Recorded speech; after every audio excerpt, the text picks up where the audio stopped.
Bueno, espero que bien. Los invito a que podamos abrir nuestras Biblias en el Evangelio de San Lucas. Es una historia muy conocida. Quizás el mensaje de hoy hace mucho que no lo escuchamos y quizás es uno de los mensajes tan poco predicados desde los púlpitos o escuchados en algún otro lado, salvo que sea un estudio bíblico, ¿no? Y el libro de Lucas, capítulo 16, versículo 19, nos habla de la historia del rico y de Lázaro, ¿no? Y el tema que nos va a ocupar esta noche es el tema del infierno, ¿no? Y acá hay un esbozo acerca de lo que el Señor Jesucristo decía acerca del infierno. Dice así la Biblia: había cierto hombre rico que se vestía de púrpura y vino fino, celebrando cada día fiestas con esplendidez. Versículo 20, y un pobre llamado Lázaro yacía a su puerta cubierto de llagas, ansiando saciarse de las migajas que caían de la mesa del rico. Además, hasta los perros venían y lamían las llagas. Y sucedió que murió el pobre y fue llevado por los ángeles al seno de Abraham, y murió también el rico y fue sepultado. Y en el Hades alzó sus ojos, estando en tormentos, y vio a Abraham a lo lejos y a Lázaro en su seno. Y gritando dijo: Padre Abraham, ten misericordia de mí, y envía a Lázaro para que moje la punta de su dedo en agua y refresque mi lengua, porque estoy en agonía en esta llama. Agonía o atormentado también es la idea. Pero Abraham le dijo: recuerda, hijo, que durante tu vida recibiste tus bienes, y Lázaro igualmente sus males, pero aquí él ahora es consolado y tú estás en agonía o atormentado. Además de todo esto, hay un gran abismo puesto entre nosotros y vosotros, de modo que los que quieran pasar de aquí, a vosotros no pueden, y tampoco nadie puede cruzar de allá para nosotros. Entonces él le dijo: te ruego pues que envíes a la casa de mi padre, pues tengo 5 hermanos, de modo que él los prevenga, para que ellos no vengan también a este lugar de tormento. ¿Sí? La cuarta vez que menciona el tormento en este corto pasaje, en estos pocos versículos. Pero Abraham dijo: ellos tienen a Moisés y a los profetas, que los oigan. Y él dijo: no, padre Abraham, sino que si alguno va a ellos de entre los muertos se arrepentirán. Mas Abraham le contestó: si no escuchan a Moisés y a los profetas, tampoco se persuadirán si alguno se levanta de entre los muertos, ¿no? Terrible la historia, ¿no? Al parecer, algunos dicen que no es una parábola, ya que en las parábolas por lo general eran una alegoría de algo que sucedía, pero en este caso utiliza un nombre de persona refiriéndose a Lázaro y hace referencia a un rico, del cual no hay un nombre que se nos indique, ¿no? Frecuentemente, si ustedes lo habrán escuchado, algunos dicen, por ejemplo, utilizan la palabra infierno para aseverar algunas cosas. Por ejemplo, la guerra es un infierno, o pase por un infierno, ¿no? Es como que la palabra infierno la utilizan en nuestra acepción general, es como y es descriptivo de alguna experiencia espantosa que ha pasado una persona, ¿no? Sin embargo, como vamos a ver más adelante, no hay ninguna de estas experiencias humanas que pueda compararse con el infierno, ¿no? El infierno es algo mucho peor de lo que podemos pensar o imaginarnos. El infierno a veces puede ser considerado como algo trivial, ¿no? Por lo general tendemos a burlarnos o reírnos de aquellas cosas que más temor nos ocasionen. Por ejemplo, a veces nos reímos de lo que es la muerte, nos reímos a veces del diablo, hacemos dibujos del diablo que tiene un tridente y una cola, ¿no? Y es una forma a veces simple de tratar de quitarle, como quien diría, las garras y los colmillos para que esa palabra reduzca su poder amenazador, o sea, no resulte tan dañino. Algunos burlistas, fíjense que incluso llegan a decir que es tonto pensar que multitudes de espíritus van a estar friéndose en un lugar, ¿no? Donde exista fuego en forma literal, ¿no? De esa manera, algunos se burlan. Otros que son un tanto más racionalistas, por lo general dicen: no hay un Dios, consecuentemente tampoco debe existir un infierno. Por ejemplo, Charles Darwin pensaba que la doctrina del infierno era una doctrina condenable, ¿no? Y es una doctrina para asustar, digamos, a la gente. Algunas religiones modernas, por ejemplo, dicen que el infierno es un error de la mente mortal, que los malvados serán simplemente aniquilados, por lo tanto no hace falta un lugar de condenación.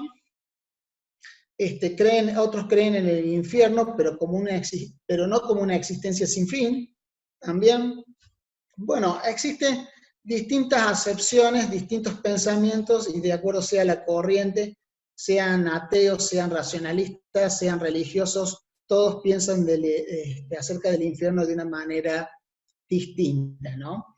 Sin embargo, fíjense que podemos llegar a afirmar que no hay un concepto bíblico que sea más horrendo ni más aterrador como la idea del infierno. Es un concepto bastante que nos debería llamar mucho la atención y a su vez hacer prender nuestros sentidos, porque es un lugar que el mismo Señor Jesucristo, fíjense, hay mucho más enseñanza acerca del infierno en el Nuevo Testamento, y es el Señor Jesucristo quien habló más veces del infierno que del cielo, ¿no? Ahora, para entender un poquito el concepto del infierno, tenemos que ir tanto al Antiguo como al Nuevo Testamento, ¿no? En el Antiguo Testamento, ustedes van a encontrar una palabra que es muy repetida, que es la palabra Seol, ¿sí? Ese es en hebreo, y el término griego es Hades, digamos, tiene el mismo significado, y por lo general se refiere a la morada o a la condición de los difuntos, y siempre connota también la ausencia de la comunión con Dios, ¿no? Fíjense que había un comentarista conocido que una de las cosas que señalaba acerca del infierno, que era un lugar en donde no hay revelación de la gracia de Dios, no hay lugar en donde se puedan ver sus maravillas, no es un lugar en donde se puedan ver sus misericordias, y el más amargo de los pensamientos que podemos llegar a tener en el infierno es que no vamos a ver nunca más a Dios, ¿no? Es estar separado y tener una ausencia de esa comunión con Dios. Fíjense que el término Seol significa estar hueco, o en otro sentido se refiere a una cueva subterránea. Por eso ha llegado hasta nuestros días la idea de que el cielo está arriba y el infierno está abajo, ¿no? Es una caverna subterránea y por tanto el infierno se encuentra abajo, ¿no? Y el Antiguo Testamento, algunos pasajes que nos hablan acerca del infierno, acerca del Seol, también habla de un lugar de tormento para los condenados, ¿no? Por ejemplo, Números 16:33, cuando hubo la rebelión de Coré, dice, ellos con todo lo que tenían, dice el pasaje, descendieron vivos al Seol, los cubrió la tierra y desaparecieron de en medio de la congregación. El Salmo 9:17, por ejemplo, también dice que los malos serán trasladados al Seol, ¿sí? Los malos serán trasladados al Seol. Isaías, por ejemplo, capítulo 14, versículo 11, se refiere, dice, descendió al Seol tu soberbia, y sonido de tus arpas, gusanos serán tu cama, y gusanos te cubrirán, refiriéndose a Satanás, ¿no? Y por último, fíjense, un último pasaje también en el libro de Isaías nos empieza a revelar algo más acerca de lo que es el infierno. Y ahí menciona que es un lugar profundo y ancho, es un foso, ¿no? Es un foso profundo y ancho que está preparado con una pira de fuego y mucha leña para que en el día de la ira de Dios se prenda, ¿no?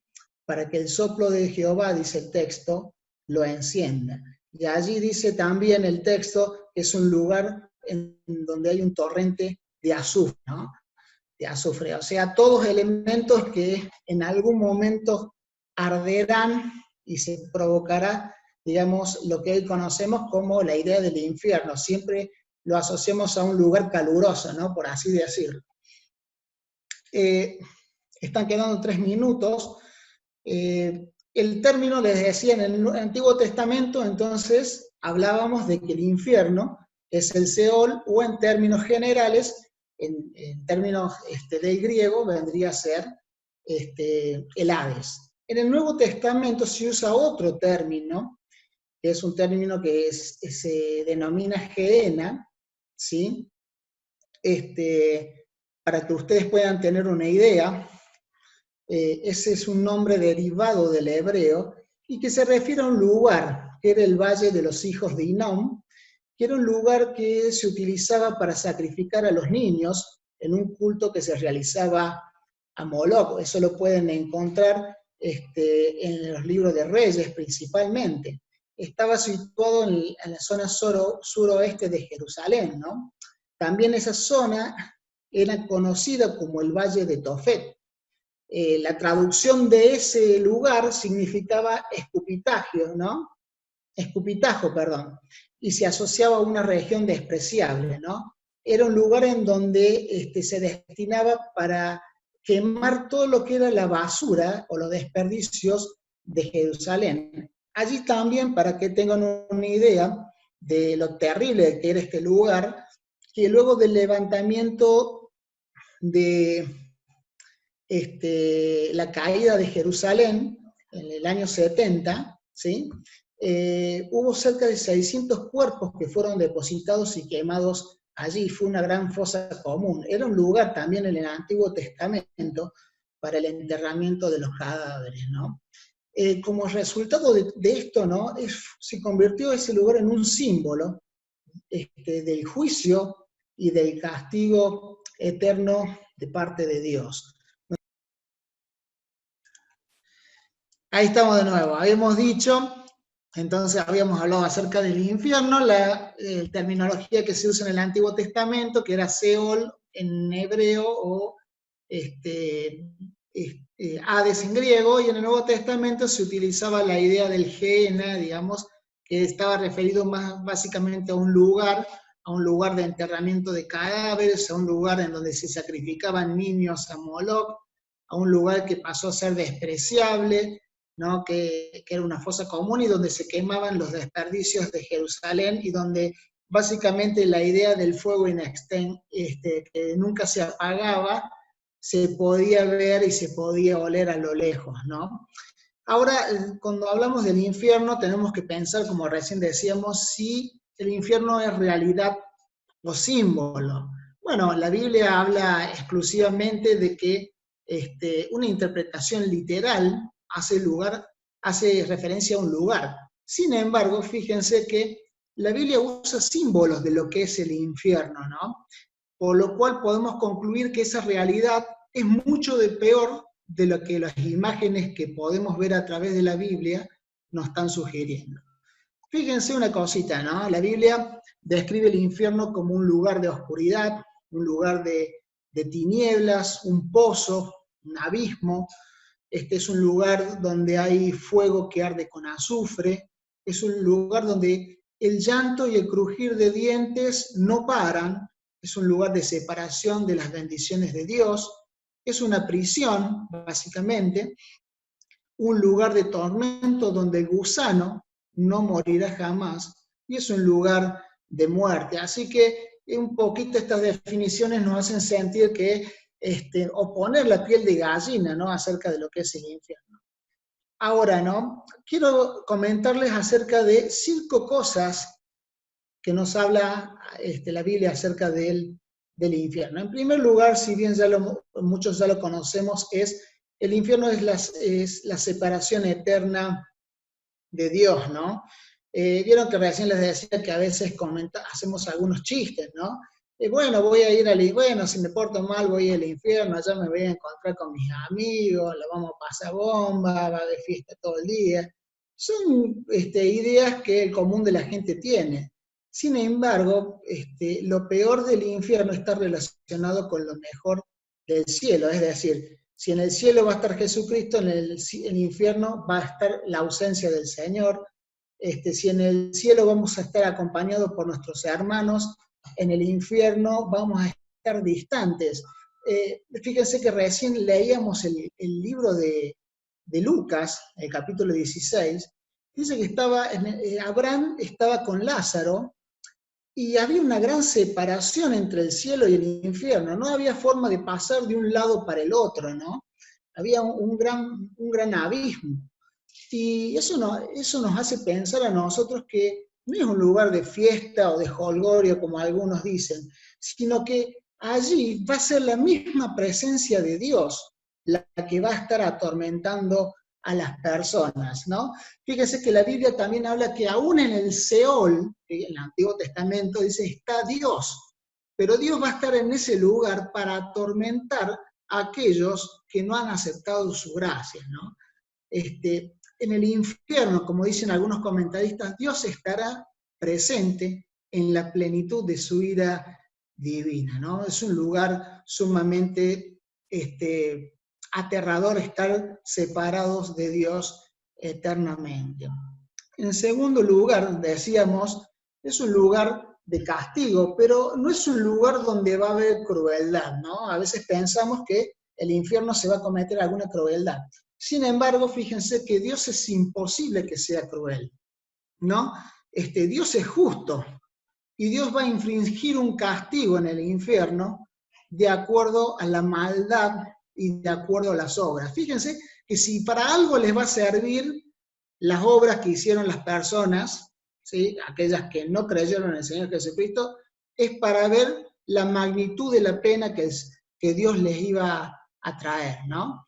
Por eso hablamos siempre de grados de castigo, ¿sí? Fíjense que en Mateo 11:22 nos habla de que en el día del juicio será más tolerable el castigo para Tiro y para Sidón que para aquellas ciudades impenitentes del Nuevo Testamento, ¿no?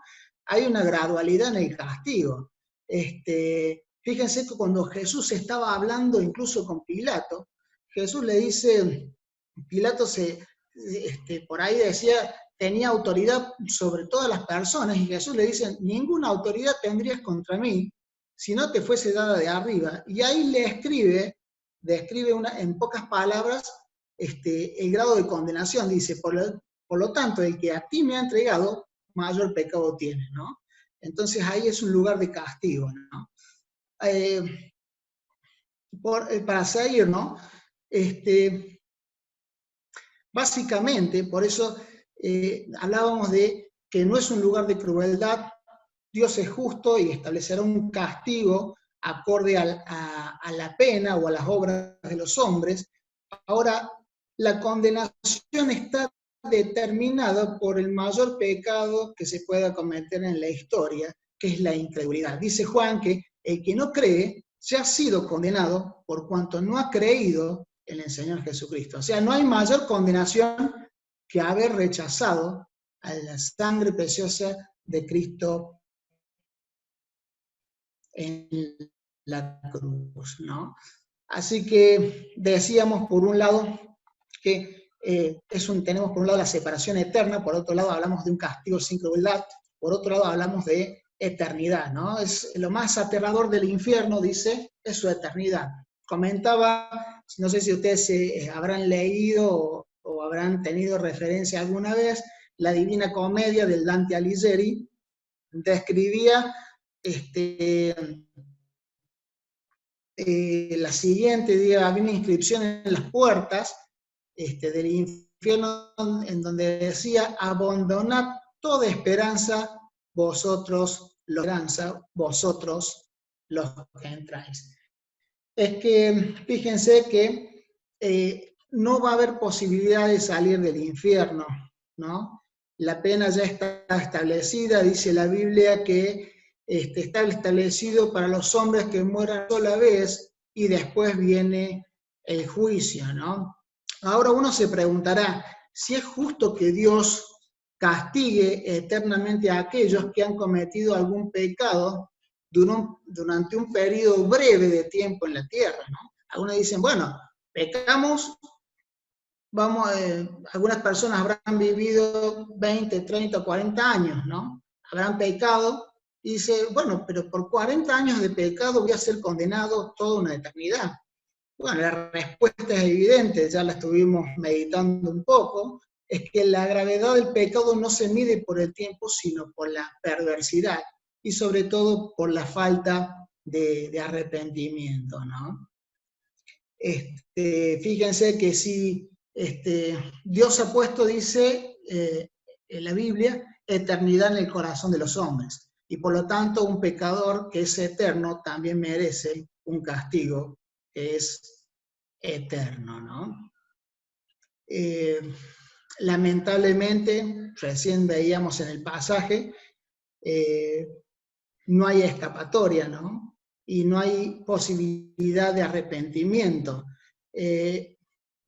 Las personas por lo general tienden a vivir con alguna esperanza. Sin embargo, en el infierno no habrá ninguna esperanza, ¿no? Las puertas estarán cerradas para los que entran allí, y lo peor de todo, ¿sabe una cosa? Lo peor de todo es que no va a poder morir nunca más. No va a poder morir nunca más. En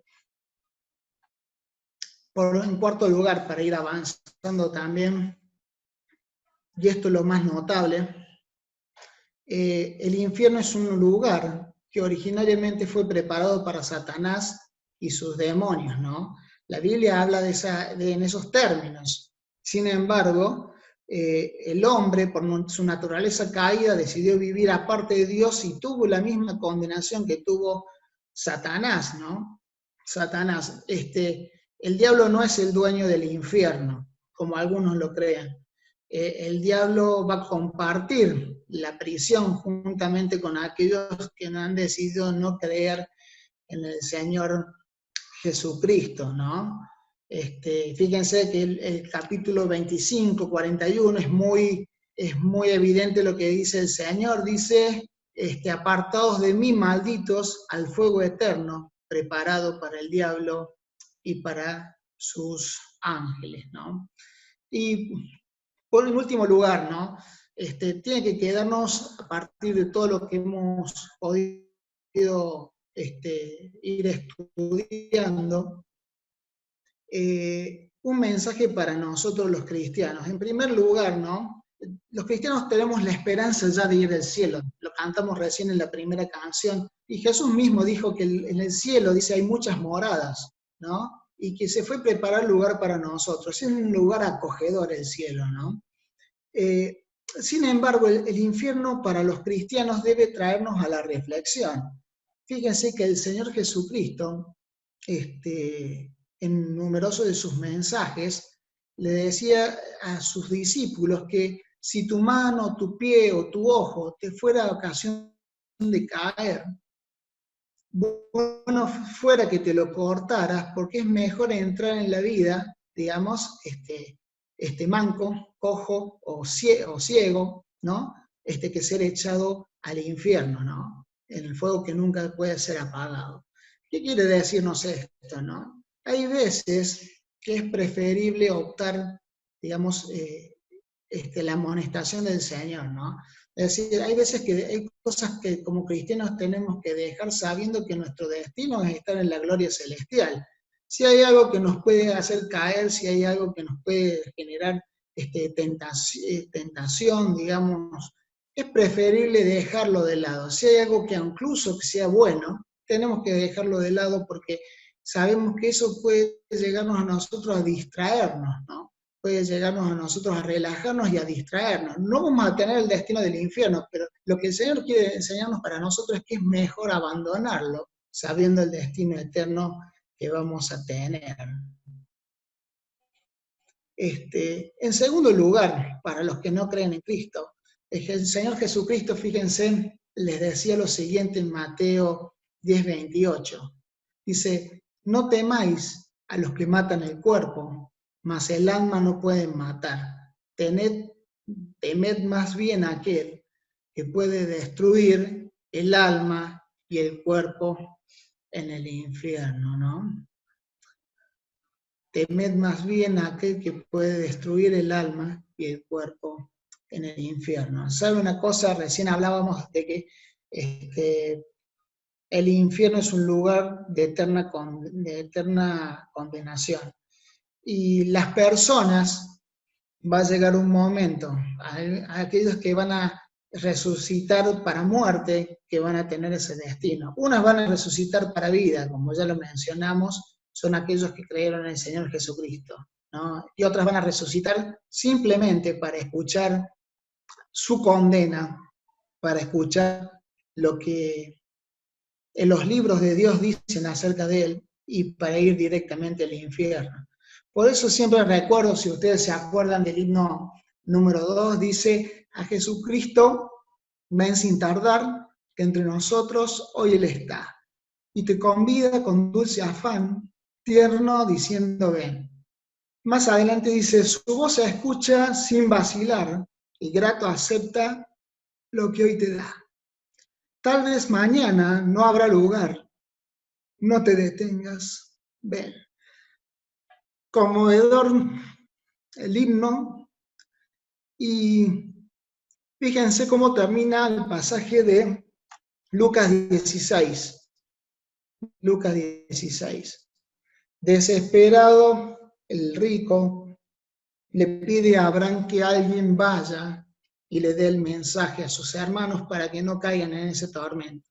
Para el rico ya fue demasiado tarde, y para sus hermanos quizás también lo fue, ¿no? Él decía, tenía 5 hermanos. Y pedía algo fuera de lo común, que alguien se levantase de los muertos y pudiese ir a hablarle acerca de la condenación que le podía esperar. ¿Sabe una cosa? Los judíos pudieron ver que Lázaro resucitó y ni aún así creyeron. Por eso Abraham le dijo a los profetas y a Moisés: tienen. Y si no creen la palabra de Dios, tampoco van a creer ni siquiera que venga alguien que haya resucitado de los muertos, ¿no? Por eso, en este día, reflexionemos acerca del infierno. El infierno no es un lugar para nada lindo. Es un lugar donde ya nosotros en vida nos estamos jugando ya el destino eterno, y las personas que no lo tienen también. Por eso tenemos que llevar el mensaje del Señor, ¿no? Llevar ese mensaje. Nosotros no podemos hacer nada para que los demás acepten o no la gracia de Dios. Eso es una obra del Espíritu. Sin embargo, nosotros podemos extenderle una mano a aquellos que se están cayendo en ese pozo para que escuchen la voz de Dios. Amén.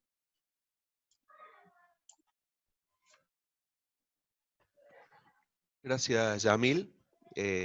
Un tema realmente importante, ¿no? Que tantas veces se menciona en la Biblia y es para tenerlo en cuenta, no es para pasarlo por alto, no es para dejar de enseñarlo, dejar de predicarlo, porque es la única forma de advertir a la gente que aún no conoce a Cristo, que aún carga con sus pecados, ¿no? De que hay una posibilidad de no ir allí, que hay una posibilidad de librarse de sus pecados también, que es acudiendo a Cristo, quien derramó su sangre para limpiarnos de todo pecado, que es también lo que nosotros recordamos cada domingo, ¿no? A través de los símbolos, que recordamos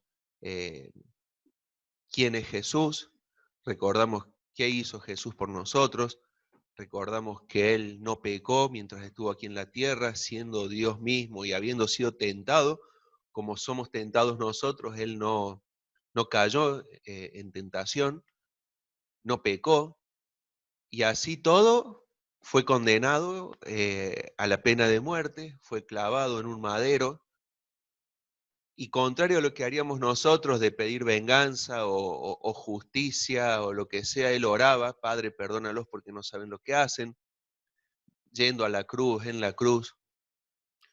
Y allí, a través de los latigazos recibidos, a través de la corona de espinas, a través de su costado traspasado, a través de sus heridas en manos y pies, derramaba la sangre del sacrificio del Cordero perfecto, la sangre del sacrificio que nos limpia una vez y para siempre de cada uno de nuestros pecados. Y allí expiró, y allí entregó su espíritu al Padre, y allí gritó, consumado es. El sacrificio supremo ya estaba hecho por cada uno de nosotros. Luego fue sepultado, pero no quedó ahí, ¿no? No quedó ahí, sino que resucitó. Resucitó y hoy vive, y hoy está en medio nuestro, y hoy nada se le escapa a él de su dominio, de su control, de su soberanía, y sabemos que algún día él regresará por su iglesia, para que sea consumada la unión eterna, para que seamos uno con él, realmente, definitivamente y eternamente. Todo eso lo recordamos a través de los símbolos, de los que vamos a participar ahora. Todo eso recordamos a través del pan, a través de la copa. Recordamos a nuestro Señor y Salvador, Cristo Jesús. Vamos a participar.